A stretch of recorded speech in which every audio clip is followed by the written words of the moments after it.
Okay friends, మన episode 4లో PW1 class examination అయింది. ఇప్పుడు PW2 క్లాస్ ఎగ్జామినేషన్. ఇది PW2 అంటే ఇక్కడ మనం ఇవాళ PW2 కింద వచ్చే వ్యక్తి అంటే మొదట PW1 అంటే కంప్లైనెంట్, PW2 అంటే అటెస్టర్ రావచ్చు, స్క్రైబ్ రావచ్చు. ఇద్దరిలో ఎవరు వచ్చినా అదే మీకు ఇది PW2 అవుతుంది. PW2 అవుతాడు అతను. ఓకే, అది అసలు ఈ రోల్ ఆఫ్ PW2 అంటే అటెస్టర్ ఆర్ విట్నెస్ అనే ఇతనికి రోల్ ఏంటి అంటే కనుక హూ ఈజ్ PW2? అదే మీకు a person who witnessed the execution promissory note and or handing over of cheque. అంటే ప్రామిసరీ నోటు మరియు చెక్ ఇవ్వడం అమలుకు సాక్ష్యం ఇచ్చాడు అని మనం చెప్తున్నాం మనం. ఓకేనా, next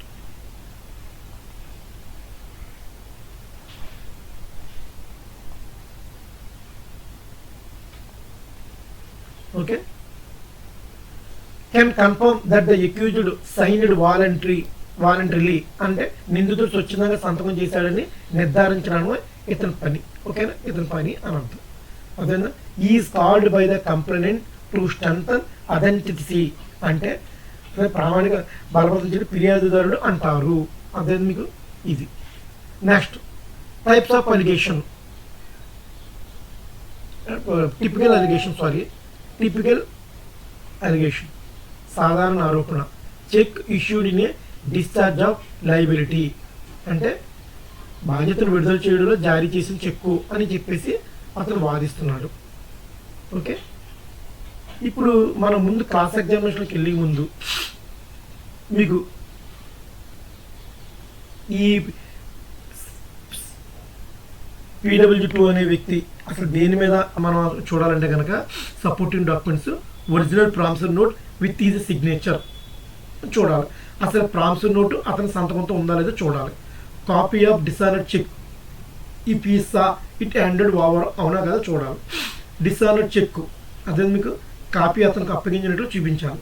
any prior communication, letters, messages referring to the transaction లావాదేవీలు సూచిస్తూ ఏదైనా ముందస్తు కమ్యూనికేషన్ చూపించాలి. అన్నిటికన్నా మోస్ట్ ఇంపార్టెంట్ మీకు ఒకటి చెప్తున్నాను, ఇక్కడ గుర్తుపెట్టుకోండి.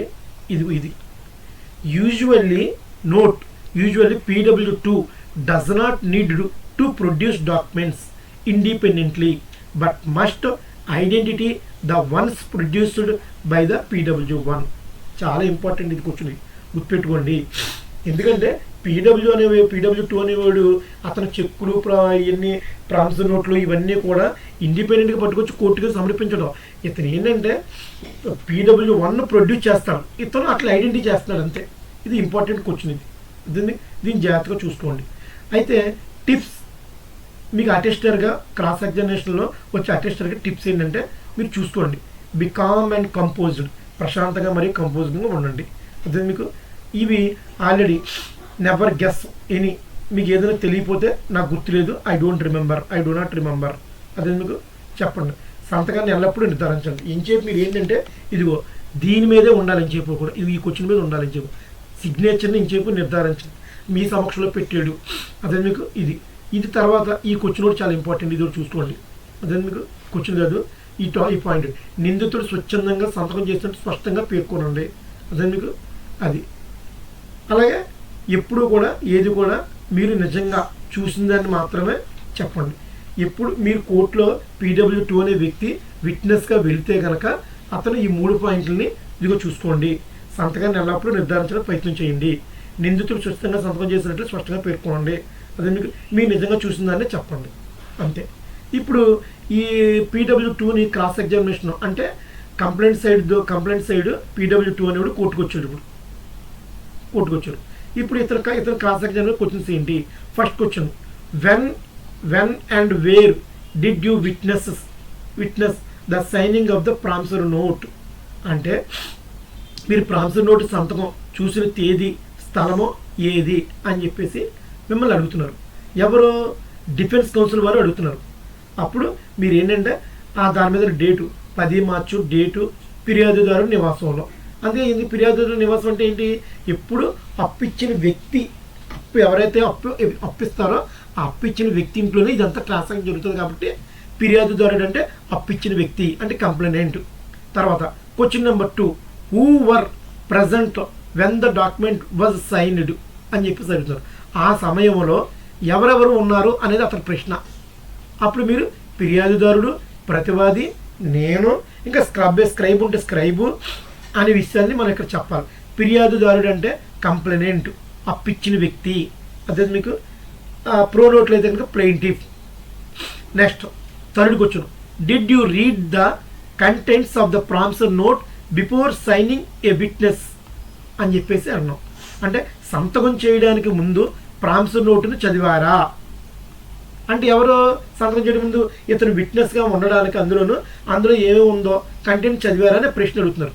అయితే అవును చదివానని మీరు గమ్మని అనేసారు అనుకో, మీరు అతను ఏదైనా పాయింట్ అయితే చెప్పలేరు. అయితే ఇక్కడ మీకు టిప్ ఏంటంటే కనుక నేను ఒక చిన్న టిప్ చెప్తున్నాను మీకు. ఎప్పుడైతే అటెస్టర్ అనేవాడు కోర్టుకు వచ్చాడో ఇతను కూడా ఏంటంటే కనుక ఆ ప్రామిసర్ నోటుని కంప్లైంట్ యొక్క అడ్వకేట్ దగ్గర నుంచి ఒక కాపీ తీసుకుని క్షుణ్ణంగా పరిశీలించాలి. దాంట్లో ఏమి రాశారు, ఏ కలర్ పెన్తో రాశారు, తెలుగులో రాశారా, ఇంగ్లీష్లో రాశారా, ఎంత అమౌంట్, డేట్లు ఏంటి, ఎవరెవరు సంతకాలు పెట్టారు, ఈ విషయాలన్నీ కూడా విట్నెస్ చెప్పే వ్యక్తి అంటే PW2 కూడా ఒకసారి చదువుకోవాలి. ఇవి చదువుకోకుండా కనుక మీరు క్రాస్ ఎగ్జామినేషన్ కనుక వెళ్ళి కూర్చుంటే మిమ్మల్ని కనుక అదర్ సైడ్ అడ్వకేట్ కనుక ఏమైనా క్వశ్చన్స్ అడిగితే మాత్రం మీరు దెబ్బతినేస్తారు. ఓకేనా? అప్పుడు మీరు అవును చదివి అర్థం చేసుకున్నాను అనుకోండి, అర్థం చేసుకున్నాను చెప్పాలి. Was any pressure exerted on the accused to sign? ప్రతివాది మీద ఎలాంటి ఒత్తిడైనా పెట్టారా అని అడుగుతున్నాడు ప్రశ్న.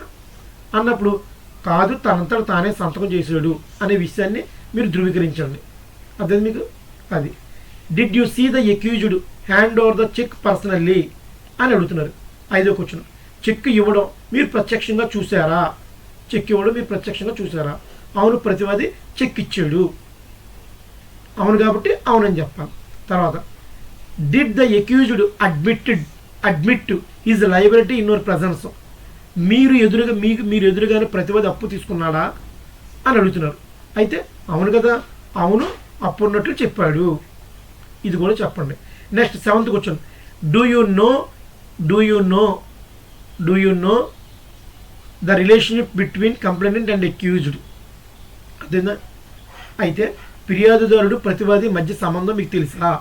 ఫిర్యాదుదారుడు అంటే ఎవరు? నేను చెప్పాను, కంప్లైనెంట్ అప్పు ఇచ్చిన వ్యక్తి. ప్రతివాది అంటే ఎవరు? అక్యూజ్డ్, అప్పు తీసుకున్న వ్యక్తి. అదే మీకు అవును, చాలా సంవత్సరాలుగా వాళ్ళిద్దరు స్నేహితులు. Do you have any personal interest in the case outcome? ఈ కేసులో మీకేం వ్యక్తిగత లాభం ఉందా అని అడుగుతున్నారు. అంటే ఈ సాక్ష్యం చెప్పడం ద్వారా ఏంటి అని అన్నారు. లేదు, నేను కేవలం సాక్షుడు మాత్రమే అని చెప్పాలి. ఈ లావాదేవీకి సంబంధించి మరే ఇతర పత్రాలపై సంతకం చేశారా? 9వ క్వశ్చన్. ఓకే, లేదు కేవలం ప్రామిసర్ నోటు మీదే చేశారు అని చెప్పాలి. చెక్ నెంబరు తేదీ మీకు గుర్తుందా అంటే అవును, cheque number for example 1 2 3 4 5 6 date ఎంతైతే అంత డేటు మీరు చెప్పండి. ఓకేనా? ఇది మీ సంతకం అని గుర్తించగలరా? అది మీకు అంటే అతని సంతకం అతనే చూపించి గుర్తించగలరు. అవును, నా సంతకం ఇది అని చెప్పేసి మీరు చెప్పగలగాలి. అదేనా? సంతకం సమయంలో ఫోటో లేదా వీడియోలు ఏమైనా తీసారా అని అడుగుతున్నారు.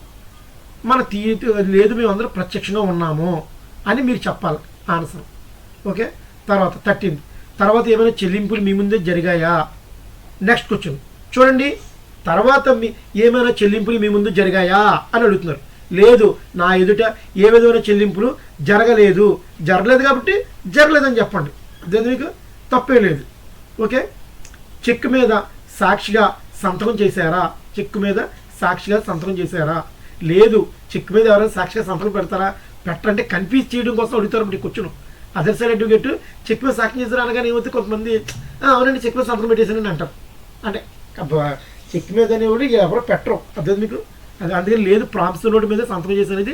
ఇది కొంచెం అలర్ట్గా ఉండి చెప్పాల్సిన ఆన్సర్ ఇది. ఓకే, తర్వాత ఈ లావాదేవీకి ముందు ఏమైనా గొడవలు ఉన్నట్లు మీకు ఏమైనా తెలుసా అంటున్నారు. ఏ గొడవలు లేవు. అదే మీకు ఒకవేళ మీకు తెలియకపోతే తెలీదు, తెలిసైతే తెలుసు అని చెప్పాలి. ఇంతకు మించి ఏంటంటే PW2ని ఎక్కువగా అసలు PW2ని ఎక్కువగా క్వశ్చన్స్ అడగడానికి లేదు, మనకి లేదని కాదు.